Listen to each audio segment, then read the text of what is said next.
Hi, gang. Sarah Hill of the Veterans United Network. We are so glad that you joined us this evening. We have a very special hangout, the second episode of Heroes Hangout with Jeremy Lin. In our hangout tonight, athletic heroes with military heroes, and we are so glad that you joined us. A reminder, you can be a part of this conversation even if you're not inside the hangout. We want to converse with you outside the hangout as well.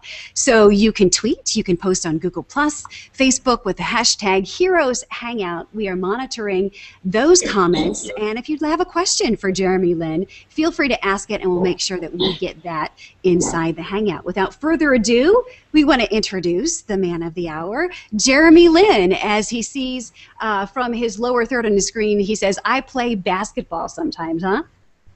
Yeah. Hey, everyone. This is Jeremy. Just want to thank everyone for joining, and we'll just have a casual conversation. So hopefully we have some fun. We are going to have some fun. Obviously, everyone knows Jeremy Lin from the Linsanity craze, but we're going to talk a little bit about off the basketball court as well, some of the charitable endeavors that you're doing and some of the important work that you are doing as well off the court. So just to give some brief introductions here, February 2012, hard to turn on the TV without hearing about Linsanity. You went from NBA anonymity to the cover of Sports Illustrated, GQ magazine in just 2 short years. Linsanity was a cultural phenomenon surrounding you, nothing short of amazing. In fact, I love this quote from the NBA Commissioner David Stern. He says, I haven't done a computation, but it's fair to say that no player has created the interest and the frenzy in this short period of time in any sport that I'm aware of like Jeremy Lin. So we just are thrilled to have you in our hangout tonight. Thank you so very much. Thanks for having me. We also want to introduce our very special guests, and when I was reading some of their bios, truly amazing individuals, members of our military who are doing some important work as well. Let's start off with Carrie Miller. Hi, Carrie. You want to introduce yourself? Hi. I'm Carrie Miller. I'm a Paralympic silver medalist. I play sitting volleyball, and I'm former Army. Absolutely. Carrie is a rock star and what she's endured in her life as well. She played wheelchair basketball before discovering sitting volleyball, and you now train with the U.S. women's sitting team at the University of Central Oklahoma. Is that correct? Yes, that's where we're based out of. Great. Well, it's excellent to have you joining us tonight. Let's also go to Colorado Springs. We have some wrestlers that are joining us. Hi, guys. Hi. Hello. You want to introduce yourselves? Hi, yes, I'm Sergeant Joe Betterman. I'm the United States Army. I'm a wrestler for the World Class Athlete Program. Nate? Justin Lester, Sergeant Justin Lester. I'm also with the World Class Athlete Program, 2012 Olympian. I'm Nate Engel, and I'm a sergeant in the U.S. Army, part of the World Class Athlete Program, and I'm currently ranked number 2 out of 121.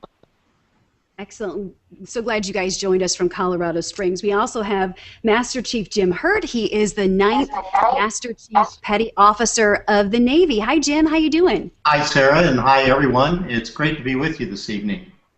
Excellent. Also, let's go to Austin Harefield. Austin, how are you? You want to introduce us and your cohort, Kevin, to your right. And you're muted. Yes, Sarah. My name is Austin Harefield, and this is K-Bear. I am muted. No, you're fine. You're good. We heard you. We are so glad that you are here today. We also have some very special kiddos as well from Fort Campbell, Kentucky. Hi, guys. Hello. Hey. It's great to see you. Can you real quick tell me all of your names there and what grade you're in? I'm Nolan Johnson. I'm in 7th grade, and I play shooting guard. I'm Antoine McCoy, and I'm in the 8th grade, and I play power forward. I'm Jalen. I'm in the 6th grade, and I play point guard. I'm Kalante Kelly. I play power forward, and I'm in 6th grade. I'm here. I'm in 8th grade, and I play Matthew. I'm in 10th grade, and I play I'm in 10th grade, and I play Excellent. We were so glad to have you all joining us joining us today. We have comments coming in by the many here all over our social sites. But before we get to some of these questions, we want to start with some of your questions. So why don't we start with the guy in the yellow shirt there with the Fort Campbell Snipers. What's your question or comment for Jeremy Lin? I was wondering, what is one of your hardest rookie duties? I had quite a few. I would say the most embarrassing one is I had to wear a pink Tinkerbell backpack on every road trip, and so we would walk through literally the arena, and there'd be a camera there. It might be a nationally televised game, and I would have to wear my Tinkerbell backpack. So that was probably the toughest one. Other ones were just like getting donuts or getting people food early in the morning, or bringing like In-N-Out burger to the team plane. But definitely the backpack one's the worst. Thank you. Tinkerbell backpack. You certainly got to like that. Jim Hurt, you were mentioning that there are some parallels, obviously, between leadership on the team and also leadership in the military as well. You have a question. Well, certainly. Thank you, Sarah. Jeremy, I'd just like to get your thoughts on leadership. There are so many parallels in terms of the attributes of the typical veteran and service member of today, the young men and women that serve so ably across the country, that I spend a lot of time talking to employers about those attributes. But it seems to me that there's probably a lot of matching up in terms of team, loyalty, communication, commitment, all of those things that really, a sense that you're really part of something bigger than yourself. And I just would like to get your thoughts on that and have you talk a little bit about that. Yeah, for sure. I mean, I think basketball doesn't really compare to all the things that you guys are doing in your day-to-day jobs, but it's still, teamwork is definitely still important for us, and I think as a leader, the number one thing, or the top two things you have to do is you have to lead by example.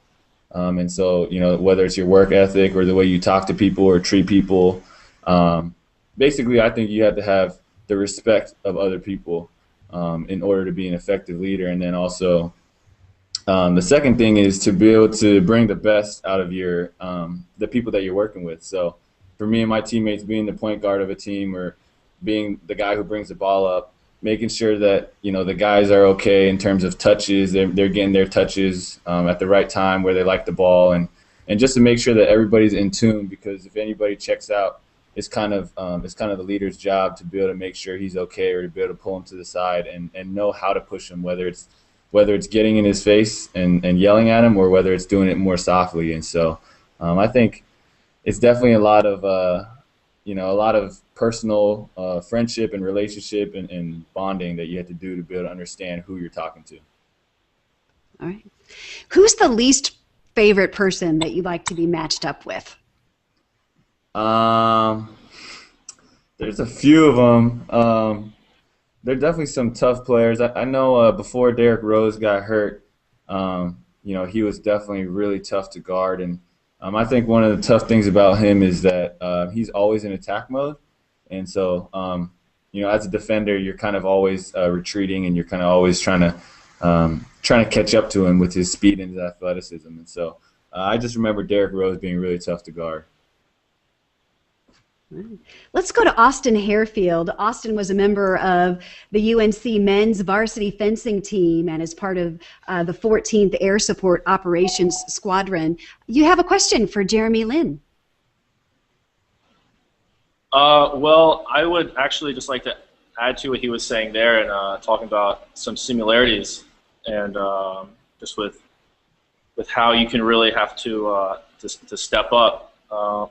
An example I would ask Jeremy about would be, how was it when he was on New York and he had two of the biggest players on the team, one of them getting injured and one of them having a family crisis, being in that situation where you pretty much have to step up or get off the court. And so kind of just asking him about how that was, and then seeing just curious his perspective on that and seeing how that compares to the idea of being on a team, maybe athletic or military-wise on a mission, and then the idea of obviously having to step up and then make sure everyone is safe and doing your job, because otherwise something horrible is going to happen.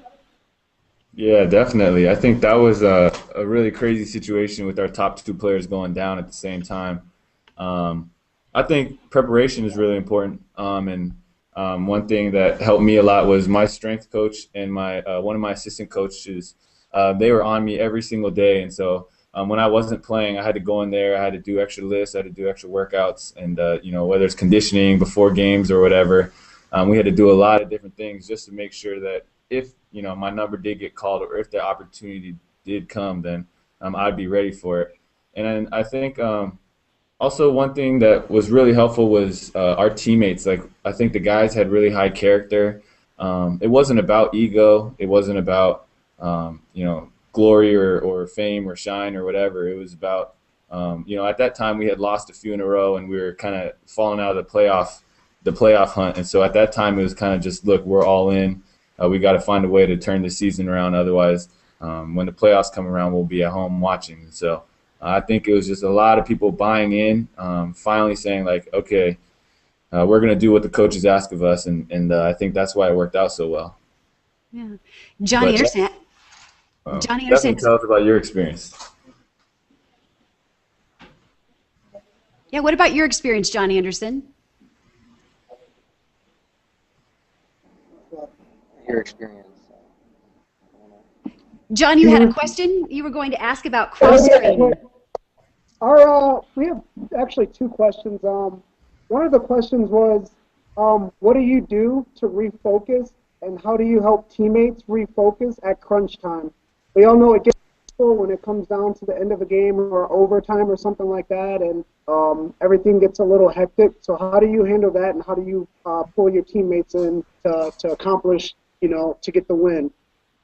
Yeah, this might be a little ironic, but the one thing that I feel like is most effective for me when I play in crunch time situations is to stop thinking. And that's just as me being a thinker or oftentimes overanalyzing. Sometimes it's more easy for me to take 5 deep breaths during a timeout and then just kind of remind myself, just trust your instincts, just go play and go have fun. And so a lot of times when my teammates, like if one of my teammates, they get fouled and they have 2 big free throws, right before I'll walk up to them and I'll just say, dude, just shoot it. Like, you shot it, you've made 100,000 free throws in your life, just shoot it, don't even think. And I think that's the most important thing, is just to go out there. You've trained, you're good at what you do, that's why you're there, that's why you've made it to, whether it's the world-class athlete program or the NBA or wherever else it may be. It's you've done it and you've shown that you can do it. So when it's crunch time, just trust it and have fun with it. And I think when you do it with a smile on your face, when you enjoy the experience, it's always easier and it's always more memorable, and oftentimes the outcome is better. Thank you. Yeah. That's great. Don't think about it. Some advice maybe the snipers in Fort Campbell, Kentucky might be able to use. I understand, guys, you have another question for Jeremy Lin. And again, you are watching a conversation with Jeremy Lin, the second episode of Heroes Hangout. If you have a question, you can share it with the hashtag Heroes Hangout. Guys in Kentucky, you have another question? Yes, like Jeremy Lin, like, what do you give your advice for young basketball athletes, like on court and like off the court? I'll start with off the court. For me, I think it starts with academics, because I feel like it doesn't matter at what age you are, you're gonna have to have your academics to be able to, whether it's making it to college or you never know what's gonna happen. So if you have a tough injury or career-ending injury, you're always gonna be able to. You're going to need your education. And so for me, my parents kind of taught me that's what you need to do. And when I came out of high school, I didn't get any scholarship offers. And the Ivy Leagues don't give scholarship offers, but Harvard recruited me to play at their college. And so if I didn't have a certain GPA, I would never have been able to get into the school. And so definitely that helped me even though it was in the classroom, it helped me with my career. It allowed me to play at the next level. And then on the court, number one is you got to have fun. Basketball is a game. It really is, and it's a hobby, and so enjoy the game. And then in terms of getting better, I would just say don't be afraid to work on your weaknesses. Don't be afraid to admit your weaknesses. And when you train and when you work, find someone. For me, my weaknesses, is kind of my left hand and outside shooting. So during the summer, I spent a lot of time. Some workouts I really don't do anything with my right hand at all. It's all left-handed stuff. And even though I'm not good at it, and even though it's frustrating, through time it gets a lot better. It gets a lot easier. And some of my weaknesses in the past have now become my strengths. Bob White from Google Plus says, we love Jeremy here in Houston. And Chen Alec says, we support the team wherever Jeremy Lin belongs. As simple as that, period. Also, Scott Wilder says, it would be great to hear about how he adjusted to New York City, Houston, and other challenges in his life. Scott is asking about challenges in your life that you had to overcome, Jeremy. Every challenge that I go through, it goes kind of back to my faith.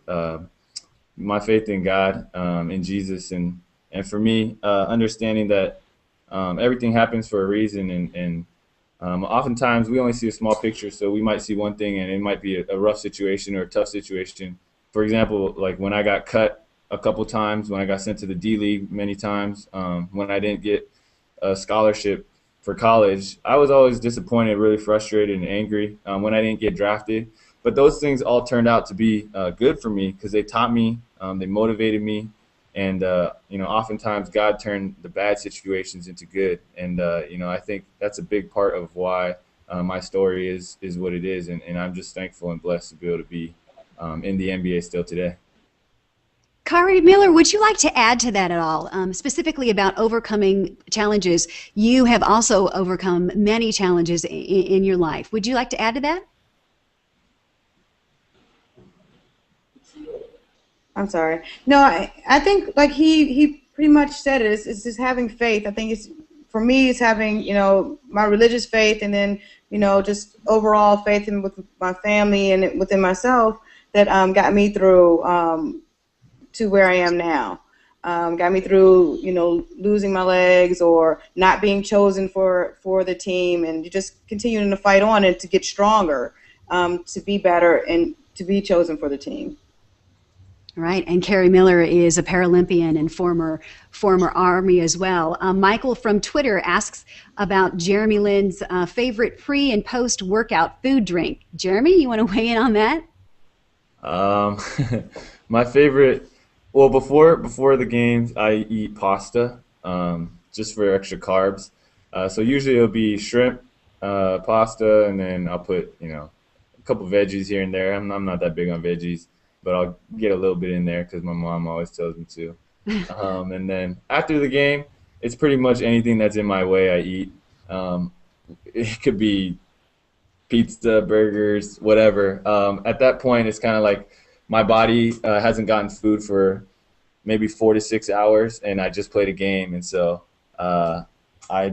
it's kind of gross to be around, but I eat pretty much everything. That's great. And the Snipers have a question in Kentucky as well. Snipers, go ahead.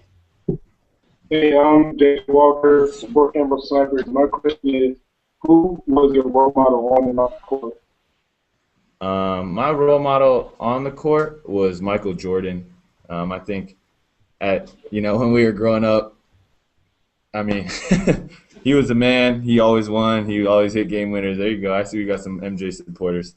Off the court, I would say it was my older brother. He kind of taught me a lot about what it means to be a man and what it means to grow up and take responsibility and what character means, whether that's perseverance or humility or love and different things like that I think are essential when it comes to just being the type of person that you want to be. Excellent. I want to bring in John Anderson's team, the wrestlers, and also our fencer with Austin here on this question. And that would be, what would you tell someone who's picked last, or what would you tell someone when they feel that people doubt them? We'll have the military members answer first, and then Jeremy, we'd like to get your answer as well. What would you tell someone when they're worried about people doubting them or being picked last? I would say that you know, everybody can be a winner. Everybody's got a certain potential. Everybody's got something about them that they can offer to the team. So you just got to figure out what you're good at and work on making that better so you can strengthen the team in some way or another. So just because you got picked last, that doesn't mean you should quit, because you should never quit. You should always strive to be better every day. That's how I would feel about it. Okay. Justin's group? For me, being picked last, you know, I kind of, I wouldn't say enjoy it, but like it makes me want to work harder. It gives me something. And you know, those young kids out there, they get picked last. They shouldn't take it so hard. They should turn it into a positive thing. Like I'm sure Mr. Lynn has had to do many of times, but just turn it positive and get out there and work harder, and eventually you're going to be the spotlight. Jim Hurt, Master Chief Petty Officer of the Navy. Certainly. Well, I would just say there were certainly a lot of times in my career that I didn't get selected for the job that I wanted or that I thought that I wanted. And the real key, I think, is to focus on what it is you're doing and not get so wrapped up on what you want to do next. But if you know, in reflecting back on all of that, if I had gotten any one of those jobs, I would have not been in the position that I was to be selected to be the Master Chief Petty Officer of the Navy. And I suspect that that's probably true for Jeremy too. That if you do, you know, when you get to a point in your life, when you get a little older, and I'm probably the oldest guy here. You get a little older, you look back at those things that you thought you wanted to do and that you were crushed when you weren't selected to do. They didn't help you get to where you ultimately end up. So just staying focused on what it is, you know, what Austin said in terms of concentrating on what you do well and concentrating on the job before you and not get too far out in front of your headlights. All right. Jeremy, would you like to weigh in on that? Yeah, it's very similar to what everyone's saying. Definitely, it's motivating. It also takes a little bit of pressure off of me. I just remember, you know, whenever I did get cut or whenever, you know, I didn't get chosen, I just told myself, like, all right, for the next X amount of time, I'm gonna be the first one in the gym and I'll be the last one to leave. And you know, that's gonna be my motto, or that's gonna be what I hang my hat on. And so. Whether it works out or it doesn't work out down the road, the one thing I will be able to say is I outworked everybody and I worked harder than everybody else and I gave my best effort. And sometimes, you know, that still isn't enough for where you want to get to, but as long as you can do that, I think that's, you know, that's the best way to look at it. It's, you know, to be able to give your best effort and say, I really have no regrets.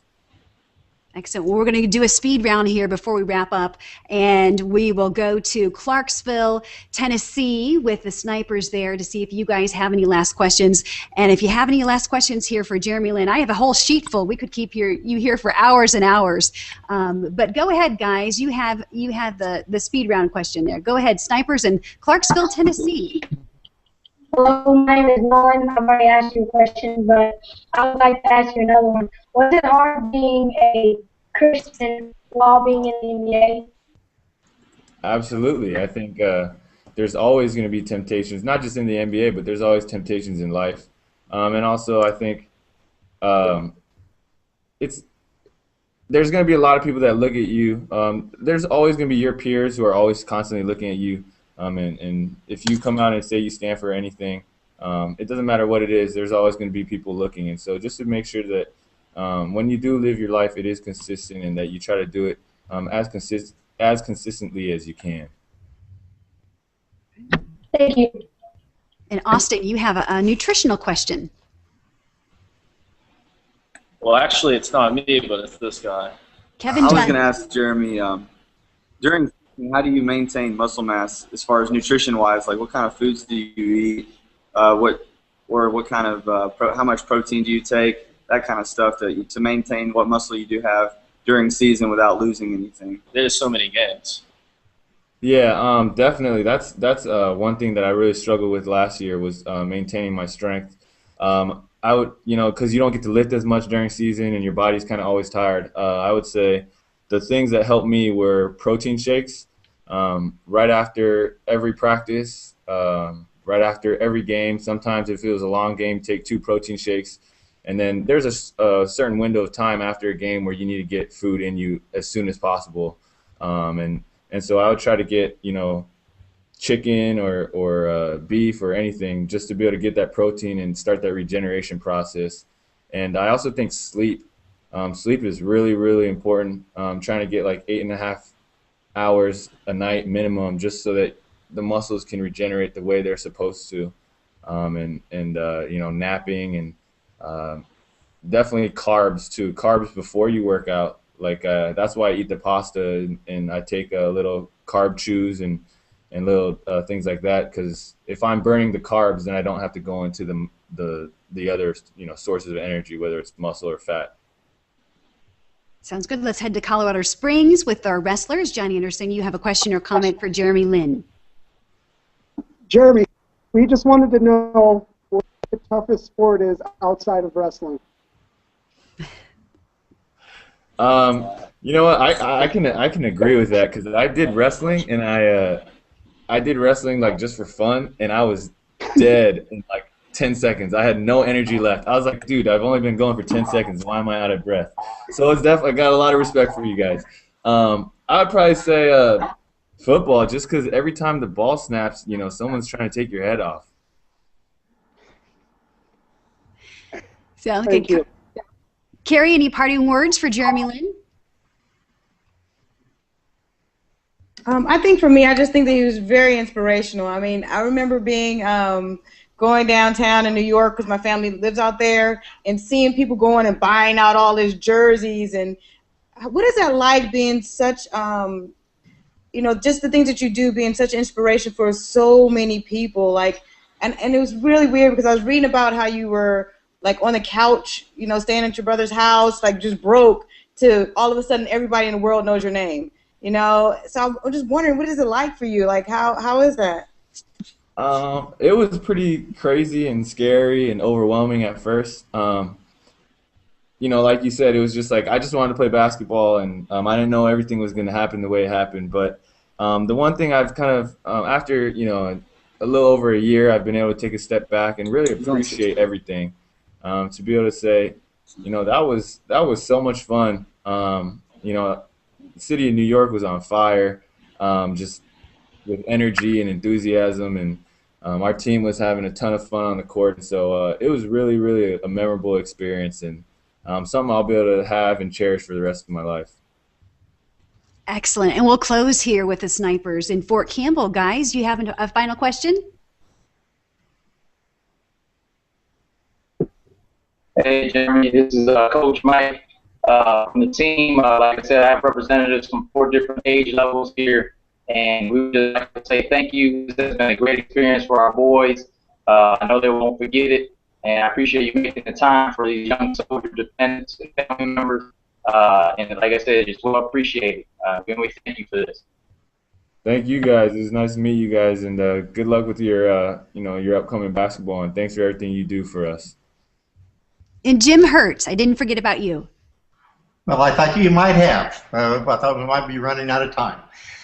Jeremy, I just want to give you a virtual high five for being the role model that you are in a world that sometimes it's hard, as you mentioned, to be a positive role model. In particular, in some sports, we don't do so well. But having a value system that you live, it's important for these young snipers, and for all of us, young and old, to see that there's someone out there that lives a value system that is worth emulating. So I just want to say thank you for all you do for all of us, and these young men and women that serve our country so well. To have someone like you to look up to is really important. So thank you so much. Thank you as well for everything you do for us as well. I think that's a big part of why I wanted to do this, just to be able to say thank you to you guys as well. It's you know, it's a lot more important than some of the stuff that we're doing on the basketball court. So thank you. It's been a pleasure to be joined by you today, Jeremy, and also joined by our members of the military. We are here because you were there, and we appreciate your service to our country. We appreciate you joining us for the second episode of the Heroes Hangout. I'm Sarah Hill from the Veterans United Network. Have a great night.